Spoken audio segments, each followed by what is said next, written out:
Welcome to Slasher Sunday. So I was told that this has some serious slasher elements to it, and that is Charles Bronson's 10 to Midnight. Or I should probably say J.E. Lee Thompson's 10 to Midnight, but whatever. It's Charles Bronson. That's what we're really here for, isn't it? So yeah, it's the first time watch for me. I had it in my collection in a Charles Bronson set that I had purchased, but I had never seen, and people were telling me you gotta watch it if you think that Cobra's a slasher or whatever. People also said Cruising with Al Pacino, which I've never seen. So, I wanted to throw it on tonight. It's been too damn long. And yeah, let's discuss it. All right. So we get our introduction to Charles Bronson here, and he tells us he's a mean son of a bitch. And then we go straight to the title card. Awesome. All right. And then we kind of get the killer's backstory of what drives him, I guess, by a girl that he tried to unzip her shirt at work. I don't know. And then she threw coffee in his face. And I guess that set him on a nude rampage murdering women. They don't even try with that. They're just like, she rejects him by throwing coffee on him, and I guess he's a killer now. And then Bronson brings his detective prowess, his psychological breakdown of this killer, and tells us that his knife is his penis.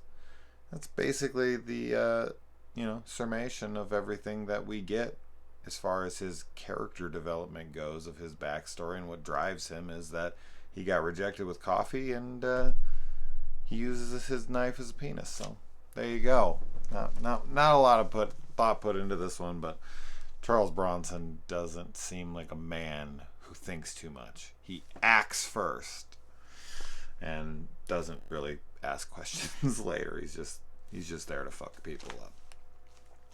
So this guy comes into the movie theater because he wants to keep creating himself an alibi. I was at the movies, I made myself a nuisance so this girl would notice me there, or she would move away. Then, they'd look back after the movie was over, and I'd be there, and they'd be like, oh yeah, he was at the movies. I saw him before and after, whatever. He's holding the smallest tub of popcorn I've ever seen in my life, and I think that tubs of popcorn probably were that small once upon a time when Americans weren't so fucking fat. But it was like the size of this cup right here. It was so tiny. It was like, how many fucking pieces of popcorn could you possibly fit in that thing? Not a bunch. Although I don't know what popcorn cost back then, equivalent to now, but there you go. This guy literally takes off his clothes, gets completely nude to kill people every single time. 100% of the time. I don't know any nude killers. I know the movie strip nude for your killer, but not strip nude because I'm the killer, or your killer strips nude or something. I don't know. I don't know if I've ever seen that before. That might be a first for me. So, the nude slasher. That's awesome. And the music, a decent amount of music in this, is straight up slasher. And then the final chase sequence, the final girl and him coming in the house and killing all of her friends and coming after her and her under the bed and all that, 100% slasher. 100%. So for someone to say, oh, there's no slasher here or whatever, bullshit. Yeah, it's a detective, but this is almost like a giallo. It's like an American giallo. It's like a detective trying to solve a murder, except for that we know who the killer is. So that's where it wouldn't be a giallo, because with giallos, typically, we don't know who the killer is. And it's our mystery to figure out. But you kind of got a blend of the typical slasher, and then you throw in the detective. But we're following the killer around. I really liked this movie. I really like this movie a lot. And it's always good to have movies like this that you haven't seen, so that you can still have movies that entertain you. 3:25 in the morning. What the fuck am I still doing awake? So yeah, We got Wilford Brimley in here, and he does not talk about his diabetes. How does he say it? I have beatus. Is that what it is? I always forget. But he's in this a little bit, but he doesn't really make much of an impact. But it's good to see him, regardless. After the first couple's killed, which is pretty slashery, I think it's like a news reporter comes up to one of the cops, and the question that they want answered is, were both the victims naked? That's a weird ass question to me. Like, I get it, you're trying to get your details in order, but like, it just seemed to be the number one question. Were they both naked? Why, you want to take a look? I thought that question was very odd. There's so many other questions I'd be asking before that. I don't really think that your readers care that they were both naked. Then this woman gets a phone call at her work when she has to like tell her entire staff that one of the girls that work there is dead. Her reaction is like up on par with Trolls 2's "Oh my God." She's like, "What? No. Oh my God." The way she says it, it's so fucking funny, man. It really is. It's like on par. It's not that bad, but dude, it's not far off. And so, yeah, he's going off. He's trying to find this girl's diary. They find it before him, so now he's a suspect. So he's fucked now. But I like that Bronson says that legal used to mean lawful. Now it's just a loophole. That's good stuff right there. I actually like that writing. Bronson is Bronson in every movie. He doesn't even try to act. But he's badass, so who cares, right? Then the killer calls in and talks to these girls like a Mexican, and he's like trying to have this like Spanish accent, and he's saying some Spanish words and whatnot. This was very reminiscent of Black Christmas, you know, calling in, saying real vile, perverted shit to them. Although this voice was nowhere near as fucking creepy as Billy's voice is in Black Christmas. And let's see. So, Bronson has a daughter in this, and their relationship is very strained because he's a man of his work, and she's never really gotten to know him very well, and they have this very strained relationship. And, throughout it, they kind of play around with some development there. He comes over to her and she says all that shit to his partner, and then he's like, "Hey, why don't we have dinner or something?" And she's like, "Okay," and like runs off. And I guess that's it. I guess that's kind of the resolve there. So then she invites his partner over because she is going to have a romantic fling with this guy. Bronson doesn't seem to care much about that, which is very odd. It's fine. I'm so used to that trope of like, don't you get anywhere near my daughter, overprotective. But he just doesn't seem to care at all. He never questions it in the entire fucking movie. But regardless, she invites him over, and he hears some moaning and screaming, and he can't figure this out. This is sex, but I guess, he's there to think someone's getting killed, so he has to investigate. And he breaks in on this guy who's humping this chick in the weirdest way. He's kind of like rocking himself like this way instead of, like how you'd have sex. Well, it's like, what the fuck is this guy doing? And you can like see this guy's hairy asshole. It's wild, man. It's just like right up there, and I'm like, oh, Jesus Christ, not what I need to see. But then the guy like jumps down, and the cop feels instantly bad, like, oh shit, I broke up sex. Like, no, go about your business, and he's like, get back to it, and he leaves the room.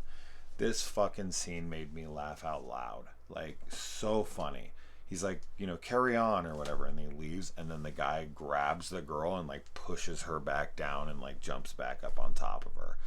So funny. Like, that's just guys for you right there. Like, a dude comes in with a gun, points it at him, and he's like, oh well, never mind, sorry, go back to the sex. And he instantly, the girl would probably be like, what the fuck, so out of it, not even in her head anymore about sex, and the guy's just like, anyway, just like pushes her back down. That was so funny, man. It was one of the funnier scenes I've seen in a while. I loved that. Um, and now the killer's after the daughter, of course. And let's see. Already talked about all that. I like how when the killer calls and she's kind of egging him on and then agrees to meet him, he like freaks out and calls her a cunt and all this. She's like, tell me where you're at. I'll fucking come meet you right now. And he's just like freaking out because at the end of the day, he doesn't actually want anything. This happens yet again in the scene in the movie theater when he's coming on to these girls strong because he wants them to tell him to fuck off. Kind of gets off on it, and he doesn't want anything to do with them because he's sexually inadequate or whatever the hell's wrong with him. But then the other friend is like, "Oh, he's kind of cute. Like, let's give him a talk. Like, where do you want to go?" And he's like, "Fuck you. I wouldn't be with you girls." Whatever. He runs off. He's just all talk. He can't really handle women. That's his issue, of course. I have a better character study of this guy than fucking Charles Bronson does with us, but whatever. Then Bronson goes in and he plants evidence, and then when the court case comes, he actually admits to it and gets himself fired. I thought that was pretty cool. And then he's, of course, still continuing to follow this case because, he's Charles Bronson. He does whatever the fuck he wants. And then he goes to the hotel. He follows him to the hooker's hideout, hangout, fucking fuck factory. And she is upstairs, and so he goes and he interrogates Jackson Sayer himself from Halloween 4. Always love seeing this guy. Anytime I see him, I'm always just like, "Oh, you're hunting it, ain't you? Yeah, you're a pilgrim, aren't you?" I love that shit. I love that dude. And then the killer, yeah, he goes off because he gets out of there and he goes after the daughter. And this is straight up like a fucking final girl chase sequence. Breaks in, kills all of her friends. Her friend sitting there and she's covering for her. And I feel like she should have ran out and helped her. I was like, what the fuck? Your friend's just gonna die for you? Like, what's going on here? Like, you're not gonna help at all? I don't know. That was really fucked up to me. And then the friend in the shower had to grab her towel for some reason. What? Because she was cold? I don't understand why she would grab the towel and let herself be seen or known like that. That just made no sense to me. She's scared. I get it. And I feel really bad for all these girls. Every girl in the movie, of course, that dies. Every person in the movie that dies is fucking terrible. Except for the killer at the end. He can fuck himself. But all these poor girls. And one guy in the opening. But I just don't understand why she grabbed the towel. Just seems like a stupid move. That blonde friend that opens the door, I thought for a second that was Kelly Preston. Is that who I thought it was? I can't remember. She was fucking beautiful, whoever it was. But I swear it looked like someone I knew. I should Google that and see. I'd probably say it on here if she was in here, because they'd be trying to sell it with her name if it was anybody recognizable. Whatever. I'll say the guy who plays the killer in this, good stuff, man. Real creepy, weird, fucking, just awkward guy. I really like his performance a lot. Really, really memorable villain. So, the fact that he's naked and the fact that he's just so psychotic and that he plays dual roles and all this, I don't know. He's just a very compelling, interesting character. His performance really sells it. So, I love how when the Bronson's daughter is in this fight with him, she takes a lamp and she throws it at him, and instead of him ducking this way, ducking that way, putting himself down, whatever, he fucking jumps backwards onto his chest to duck this thing. It is the most out of control overreaction I've ever seen to having a fucking lamp thrown at you in a movie. He's just holy shit. It looks like she threw a fucking chainsaw at him or something, the way he reacts. It was really funny. It made me laugh a whole ton. I like that when he's trying to kick in her door, she goes in the room, she kicks in the door, he's like kicking, and I'm like, yeah, you might want to wear boots next time. I mean, I know the naked looks in for you, but leave your shoes on because that door would be coming down a lot fucking easier if you weren't trying to kick it with your bare feet. Um, and then he hears a car, but then he can hear the car drive away, but I don't think she hears that, so she thinks it's the cops getting there, and then he tricks her by like going and hiding in the house. And when he jumped out, it almost startled me. I was like, whoa, that was good. That was a good one. I really like that. So he like pretends to leave, kind of like the cable guy. He's like, bye. Yeah. Ugh. If you don't like the cable guy, I don't know what to tell you. I don't know what to tell you. Nobody liked that movie when it came out. Besides me, I will. Yeah, okay, obviously there's more. I'm sure some of you were a couple of them, but man, that movie was panned like a motherfucker when it came out. And when I first saw it, I was a kid, and I was used to the old Carrie. I was used to the Ace Venturas and the Mask, and whatever. Dumb and Dumber. I think that was out by that point. Yeah, because Cable Guy's like 96 and Dumb and Dumber is what, like 94? Something like that. Anyway, but fuck, I love that movie. I think that's his best comedy. I think that's his funniest movie he's ever made. It's so good. Anyways, not here to talk about Cable Guy. All right, moving on. And then, dude, he's just trucking it down the street, fully nude. And Bronson somehow gets there before they do. I don't understand how that's possible, but whatever, who cares? He grabs her, and the dude goes off on this, full speech about how he's sick, and he's crazy, and they're going to let him back out because that's the way the law works. We get this. We've seen this so many times. Diplomatic immunity. I mean, Bronson might as well have craned his neck before he shot him. But yeah, this guy's just basically telling him, like, your system's fucked and this and that, and you can't get away with it. And, I'll be back. And it's like Bronson kind of makes this last final sacrifice to protect his daughter from someone evil like this guy. And he just pops him in the head. He's like, no, you won't, or whatever his, exit line is. And he shoots him, and then it instantly cuts to this, like, high up shot of Bronson in handcuffs, which you can barely tell that's what that is, but he's just standing there in handcuffs, and he's just standing there. And then it pans away, almost like the end shot of the opening scene of Halloween.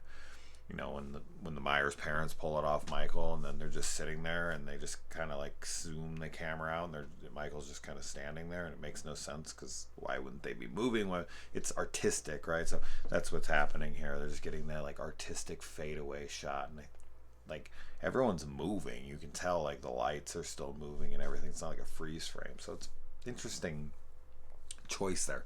You would just think that they would show his hands, or like show a shot of him in handcuffs very close up, and then start to crane out, pan out, whatever. But it's like very, very hard to tell, like, because I was watching it on my TV here. Maybe in the theater it was easier, but he's just standing there like this with the handcuffs, and it just kind of pans further and further away, and the credits are rolling the whole time. It's a really odd shot, but he goes, this is the Detective Mills 7 ending. Like, he's stopping this son of a bitch for what he's done, and he'll go to prison to do it. He knows when he pulls that trigger, he's fucked. He just shot him in front of a bunch of cops. Like, if he was going to shoot him, he should have shot him before the cops came around that corner. He should have been boom, and then been like, he came at me with a knife, right, guys? And they would have been like, sure, I don't want to get shot too. So yeah, but anyway, yeah, really like The Killer. Bronson is Bronson in it, and he's not in it a ton. I mean, this is mostly primarily focusing on the killer. We get a lot of time with him, which I think is a very strong part of this movie, that we get so much time with him. We get to see him at work. We get to see him planning his alibis. We get to see him, how he interacts in his normal life. We get to see his court case. We get to see how he is in interrogations and how high-strung he is and all. He's great, man. This is a great performance by him, and this is a cool-ass flick. This is a good one. Yeah, I mean, I feel like if Bronson was a little bit more developed, and maybe he was a better actor, but at the same time, it's like, I love it. It's like when I watch a Van Damme movie, or when I watch, something like that, where I'm just like, I don't care. I don't care if they're one note. I don't care. It's so badass, if you're watching Bloodsport, or, Kickboxer, Cyborg, or fucking any of Van Damme's films, and ones that I like, anyways, or ones that I love. I throw them on, and everything else around him is good enough that it kind of hides the fact that they can't act all that well. But I'm not sure that his role requires him to be much more than he is in this. It just feels a little underdeveloped. I don't feel like we spend much time with him. That being said, I don't really know if I needed to spend any more time with him. Just because I don't know if Bronson could have brought me something more than what he brought me. So if it was a different actor, maybe I'd want more of him. But with what we got, I feel like there's enough divvied up time between the killer, his victims, the Bronson's daughter, and his partner who are dating. His partner's kind of like adventures off without him. Bronson, I feel like Bronson's in this for 15 minutes, 20 minutes at best. I'm going to go with 15, somewhere between there. Maybe we'll go with 18. We'll meet in the middle. I guess the middle would be like 17, 30, whatever. You know what I'm saying? Anyways, this is a fun one. This is a fun one. If you guys haven't seen it, check it out. Let me know. And I got to get to bed. Adios.